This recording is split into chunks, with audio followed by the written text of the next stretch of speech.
It's Friday on Daily Delivery. I'm Michael Rand. Glad to be back. Final show of the week. Hope everyone's having a great one out there. Be a little bit of a limited schedule next week. Thanksgiving coming up. Going to take a couple days off, I think. Probably just one day without shows, though. Probably be a Thursday show, a Thanksgiving show to get you through the weekend, get you through all the turkey, things like that. But nothing planned for Friday next week, and then we'll get back at it.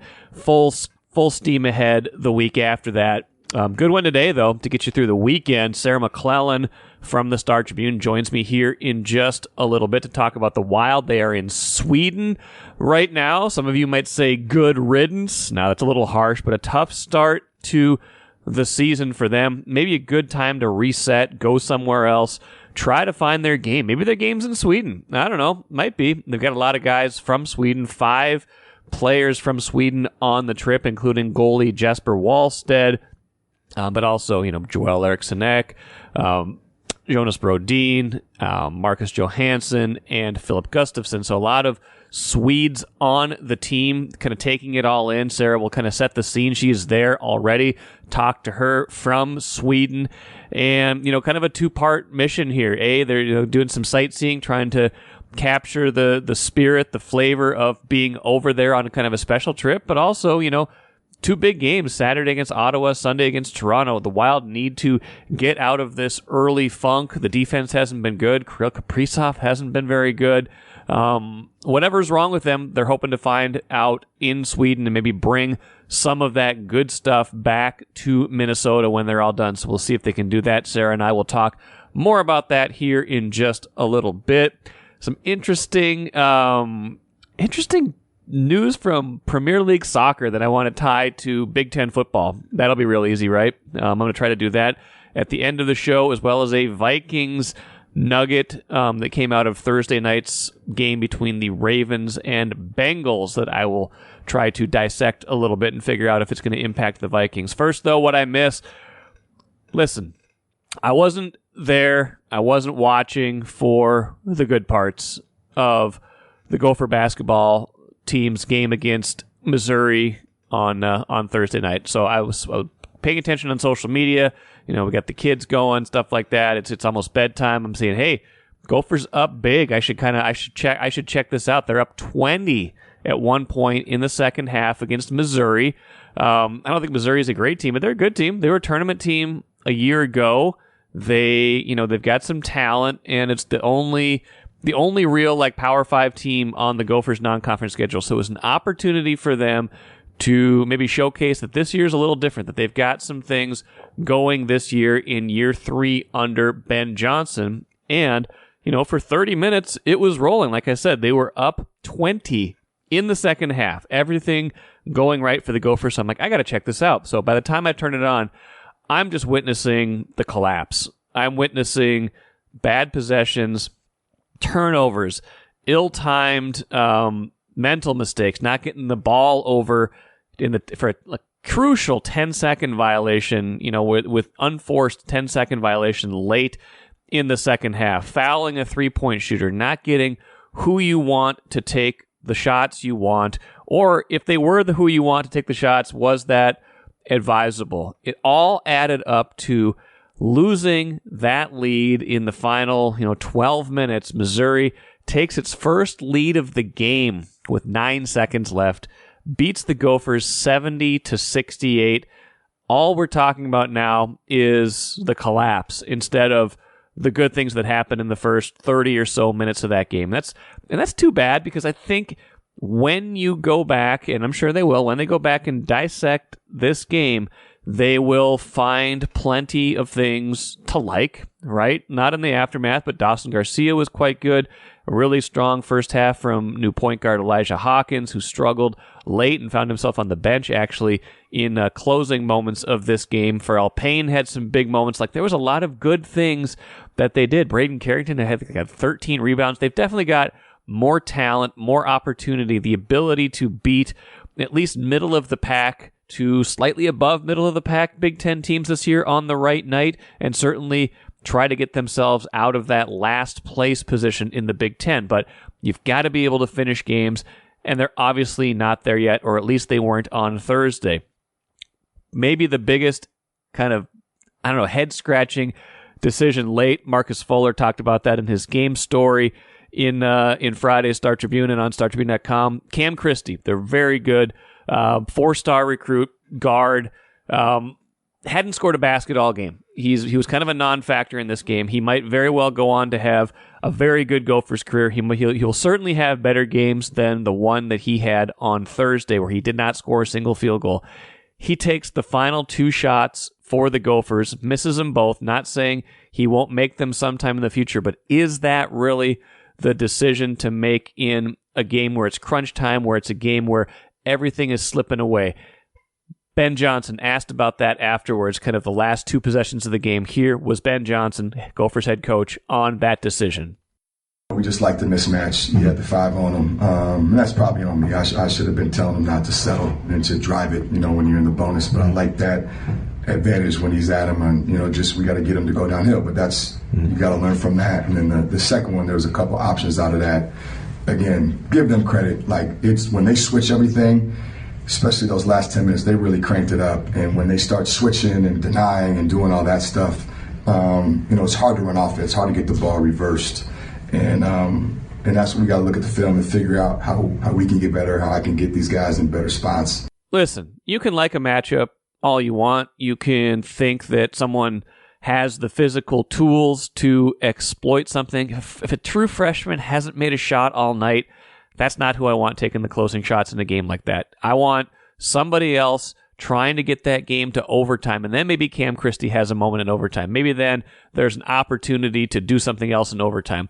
Cam Christie certainly had the courage, certainly had the confidence to take those shots, which is good, but he didn't make them. And it's because, he's maybe not ready for that moment yet, not quite ready to be that hero in that moment, being asked to do a lot in the game where everything is falling apart. So I question some of the offensive flow as the game was getting out of hand. Is there nothing you can do to get a basket? They didn't score a field goal in the last 6:03 of this game. That is not acceptable. By the way, 6:04 was the number to beat. That was the number of yards the Gophers gave up in the football game to Purdue 6 days ago. But 6:03, that was how long they went without a field goal in this game. So just a tough one. I mean, it's non-conference. Maybe this is a learning opportunity ultimately, but just disappointing because it felt different. Kind of watching back some of the replays, some of the highlights that I didn't see live,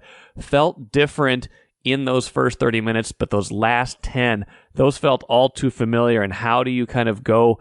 How do you get to where you want to go from there? How do you turn this into a teachable moment? That will be Ben Johnson's mission right now.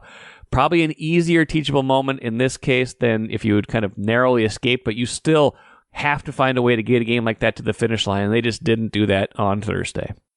Grand Casino would like to take a moment and salute the true football fan. The passion, the hope, the anticipation, that incomparable feeling of winning. Grand Casino would also like to take a moment to remind you that you can find all that anticipation, thrill, and winning at Grand Casino. Grand Casino, let your story begin. It's an international episode of Daily Delivery because Sarah McLellan joins me from Sweden, Wild hockey writer. She is there to cover Saturday morning for us, Sarah, not for you, Saturday and Sunday games against Ottawa and Toronto. The NHL over in Sweden, and the Wild. Heavy participants, a lot of Swedes on the team. Kind of a fun opportunity for them, Sarah, and for you, I would imagine, too. Yeah, for sure. I think for them, it's an opportunity to show where they're from, show more of what Sweden, their home country, is like, and really a chance to play in front of friends and family that, may not always be able to go overseas and watch them play in Minnesota or somewhere else in North America. I know for Joel Eriksson Ek, he gets to play in front of his grandparents for the first time since he last played in Sweden. So I think it's like moments like that, memories like that the players on the Wild from Sweden really get an opportunity to embrace. And, I think kind of maybe show off some of their country. No one is from Stockholm, obviously, where the games are being held.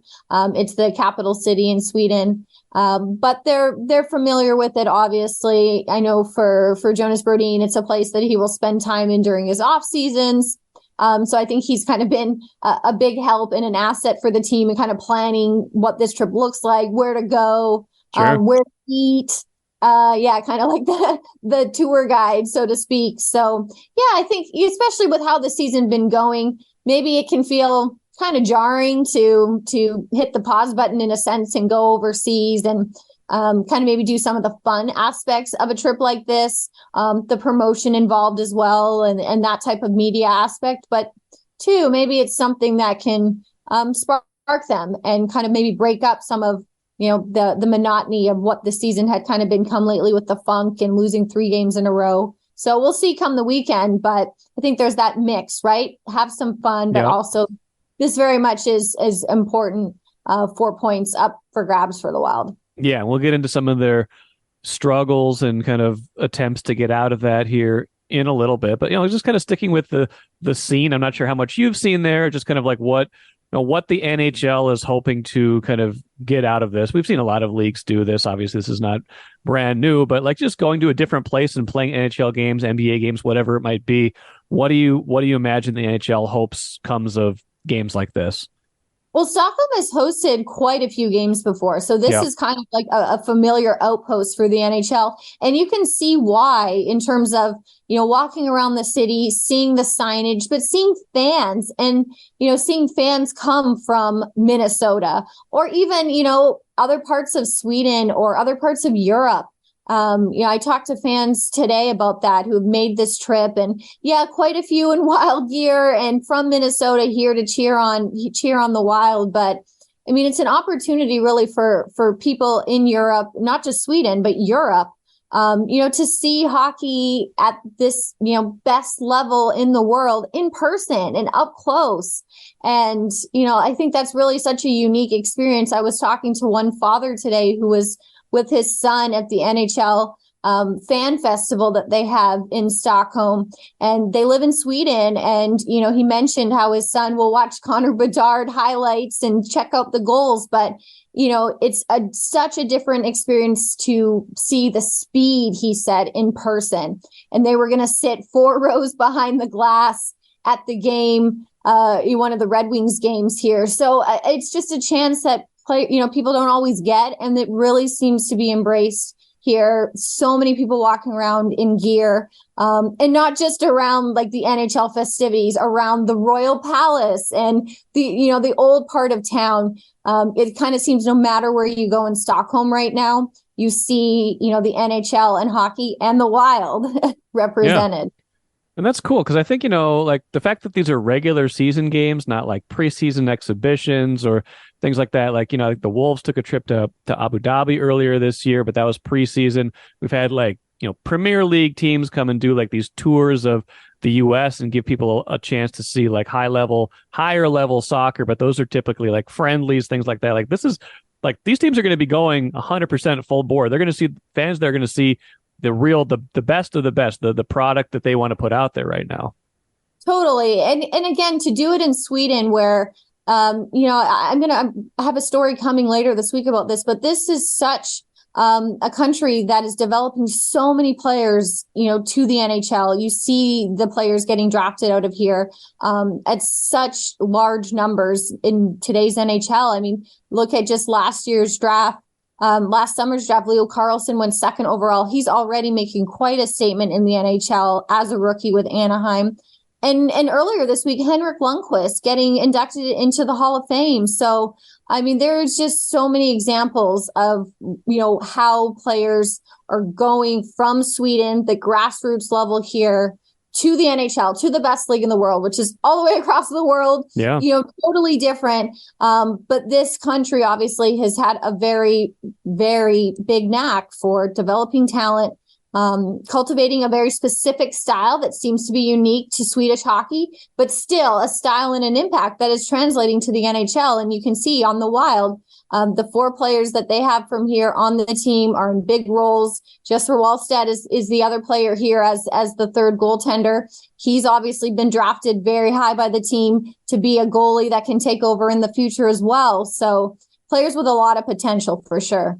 Yeah, I was going to say, like, they've got five players from Sweden over there, right? So we got Eriksson Ek, Brodin. I'm just trying to, like, counting off the top of my head here. Who are the Marcus Johansson, of course, yeah, as well. Philip Gustafsson in net is alongside Wallstedt as well. So yeah, they're well represented too. And like I said, you can tell, the opportunity to show their home country, probably speak more Swedish than at least 2 in the media interviews, right? So a very cool opportunity, and something that hasn't happened for the Wild in general in years. Right. You'll remember they went to Finland, more than 10 years ago. So it is something that happens in the NHL. It's something that happens frequently for them to go play in Sweden, obviously, but still a unique, kind of rare experience for the Wild. And even though it comes during a stretch where the team's had some struggles, I think they're still very mindful of the opportunity and the experience overall. Okay, so let's talk about those struggles, because it's been a struggle. They've given up among the most goals in the league right now. Scoring hasn't so much been a problem, and I think Dean Evison keeps pointing that out, but keeping it out of their own net, they've tried to address that already with 2 trades, two trades in the same day, trying to kind of shake up the defense. Kalen Addison out, a guy who maybe provided a little bit more offensive-minded defensive play, especially on the power play, kind of closing ranks a little bit, but it hasn't seemed to help too much, at least so far. Like, where do they kind of take this from here as they kind of try to reestablish the style and identity they had last season, which was kind of that tight checking, we're going to win 3-2, 4-2, not try to win 6-5. Yeah, they haven't really gotten to that style of play yet this season. I think you've seen maybe flashes or little bursts of who they want to be, but not consistently. And it's obviously spilled over into the results. I think that obviously speaks for itself. Like I said, a 3-game losing streak now.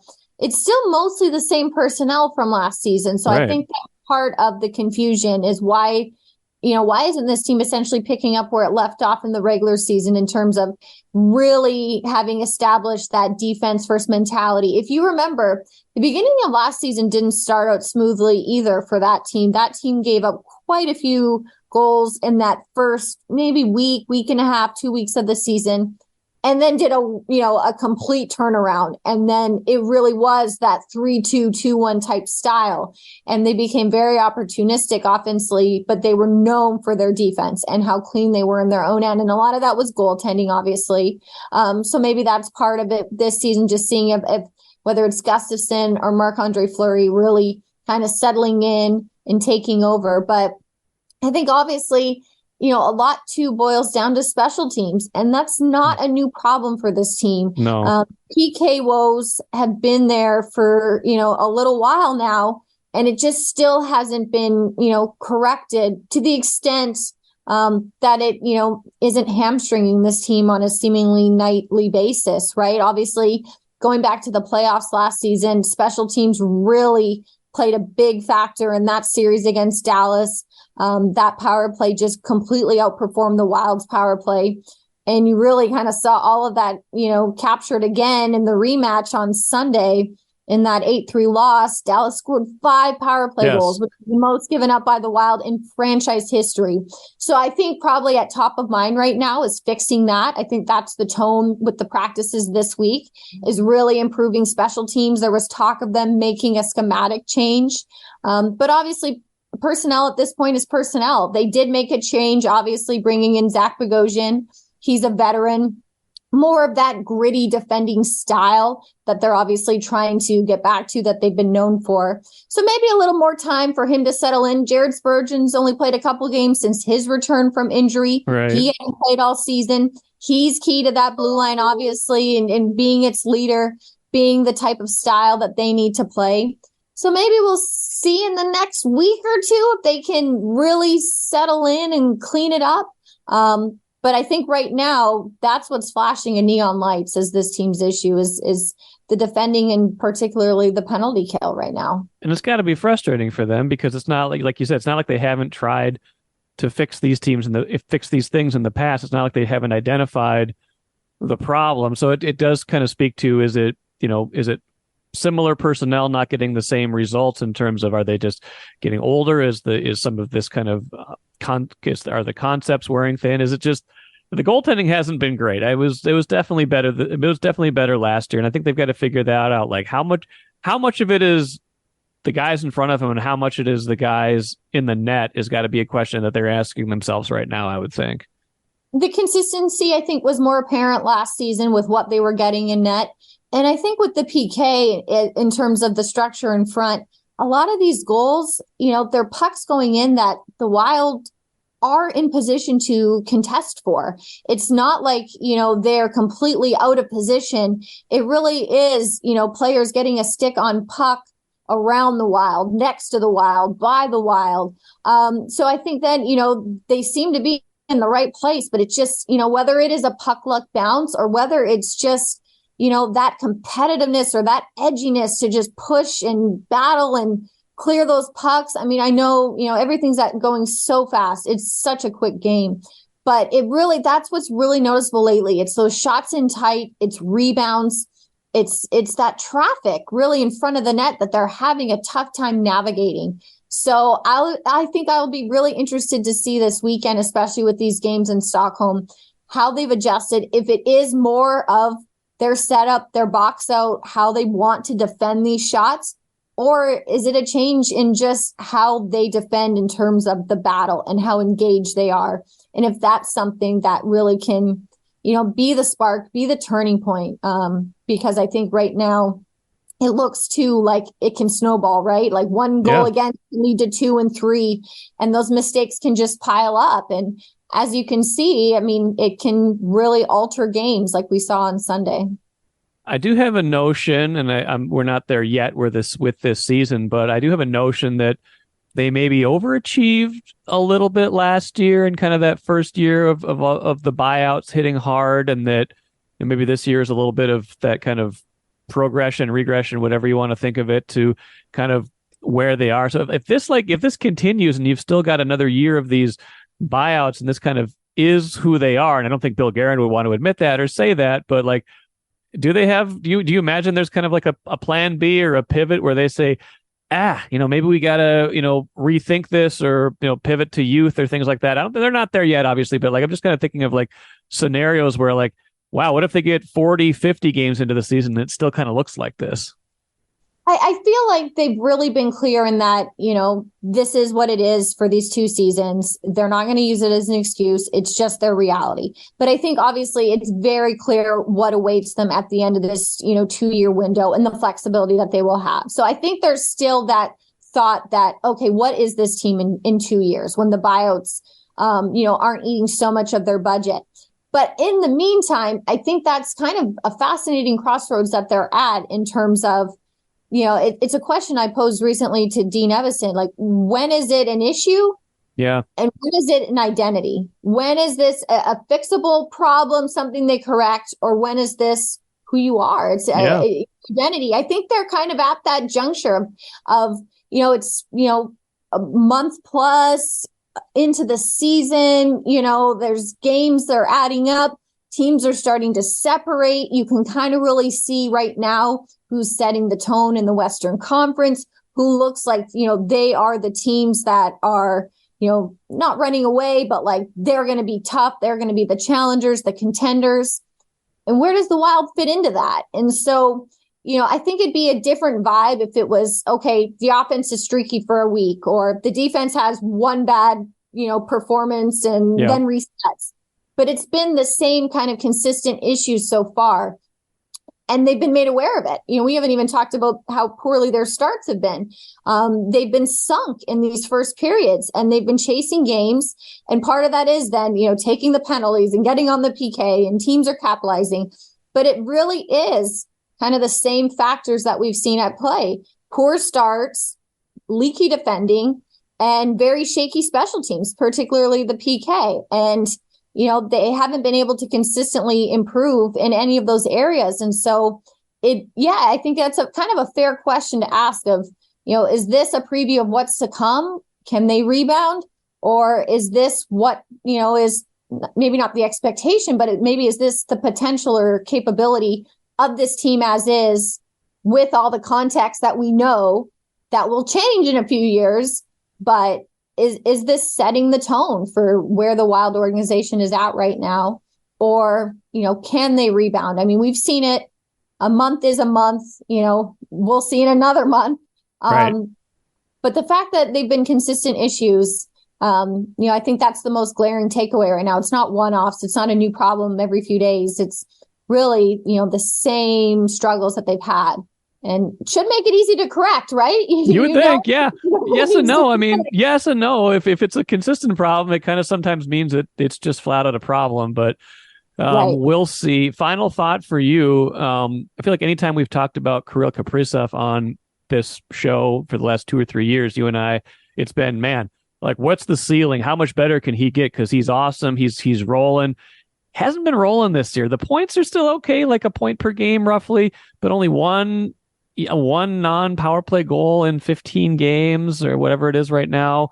A lot of turnovers. I think he's a -11 right now. Like, I don't know if they're internally asking what's wrong with Kaprizov. I know he got a maintenance day the other day. Maybe he's a little banged up, like Evison said. But like, what do we? You're closer to it than I am. But I look at it from a distance, like, he just doesn't quite look like the same guy this year.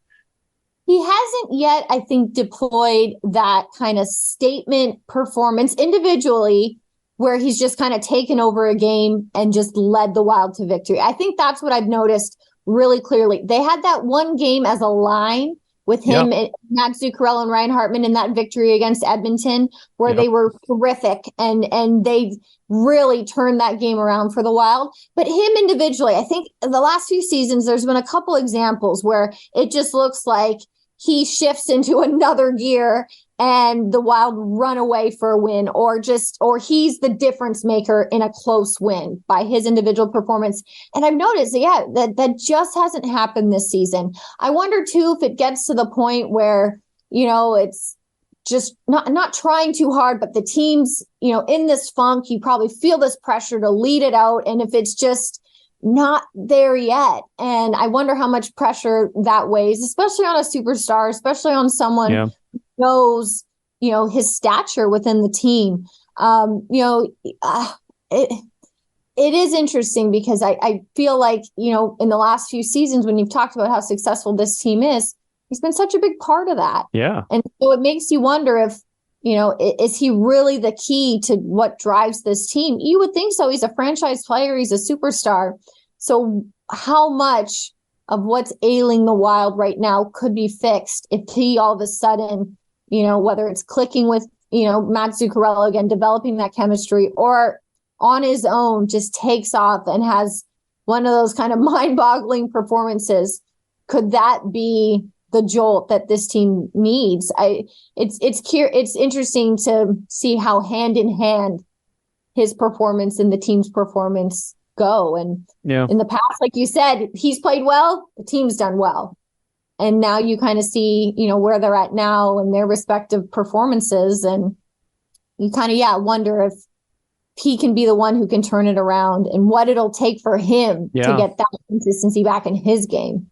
Well, and the turnovers have been a bit of a problem, and it's weird to say they need more from player X on offense, because like we said, the goal scoring hasn't been the problem so much, but the turnovers that he's had and other guys have had have definitely led to transition scoring or penalties, things like that. Like, that's the piece of the game that's been surprising to me, is his carelessness. And he just doesn't seem to be been as physical this year. Like, one thing I've noticed about his game before is like he'll give you, he'll put a little hit into you, or he will at least like be a physical presence, like a heavy kind of forecheck or a heavy body on you. I just haven't seen that as much this year. And maybe it's just small sample size, and we're used to him being so good that when he's only good, it shows up. Yeah, that pressing factor too. And I think that's probably what shows up in the turnovers and trying to make a stretch pass that's beautiful across ice and trying to dissect these defenses instead of the simple hockey. I think that's when the Wild has had success this season. It really has been back to basics. And a lot of that can be driven, though, by Kaprizov if he sticks to that kind of north-south hockey instead of going east-west and, trying to make maybe the more difficult play. But again, I wonder if that's a sign of pressing to try to make that play, make that goal that we're so used to seeing him do, to be the one that turns this around for the Wild. But you're right. I think, like I said, I think they just go hand in hand. So maybe that's a good indicator. If better results are on the horizon for the Wild, perhaps it does start with Kaprizov's performance individually.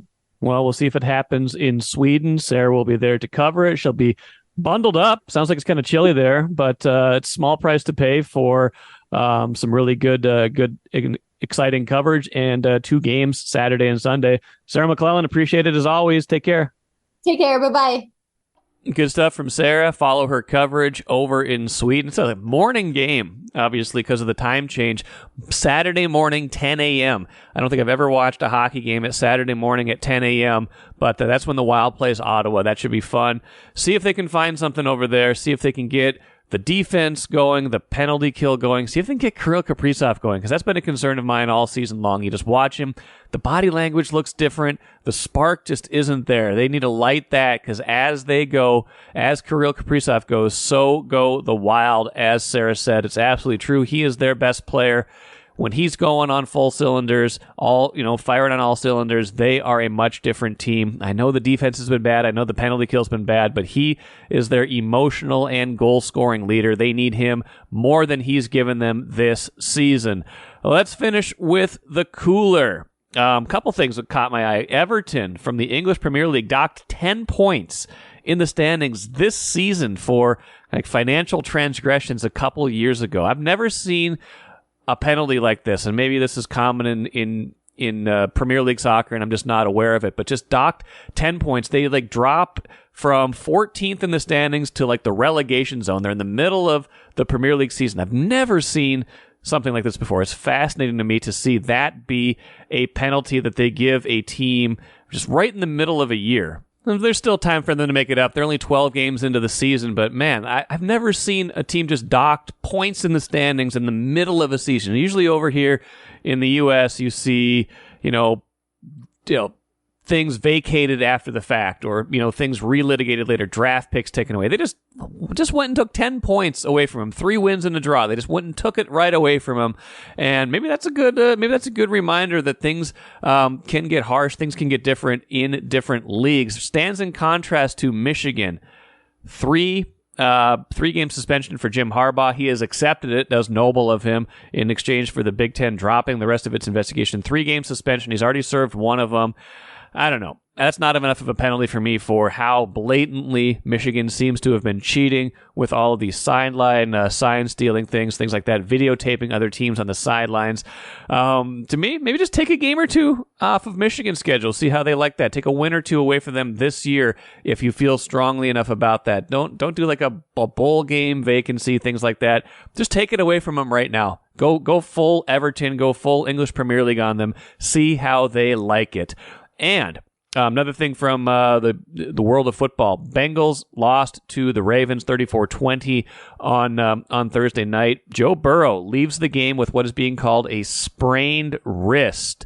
Notable in that the Vikings and Bengals play exactly 1 month from now. We'll have to see what Burrow's injury status, injury designation is at that point, see how his wrist is. But if he is still banged up, not 100% or even fully out at that point, that becomes a far more winnable game for the Vikings a month from now. It's kind of funny how these things go, right? We kind of look at the schedule at a certain point, and we determine what seems like easy versus hard games. You'd have thought the Denver game was easy a month ago. Now Denver is rolling. Denver's actually favored in that game on Sunday. The Bengals game at the start of the year, you think, oh man, that's going to be a world of trouble. That's still going to be a hard game because the Bengals have a lot of good players, but they're not playing all that well this year. And if Joe Burrow is hurt, that is a team that is very gettable. So we will see where that is. A lot of things always in flux, and that one could be one of those games. That'll do it for me today. Hope you enjoyed today's show. Good stuff coming up next week. Until then, I'm Michael Rand, back at it again on Monday.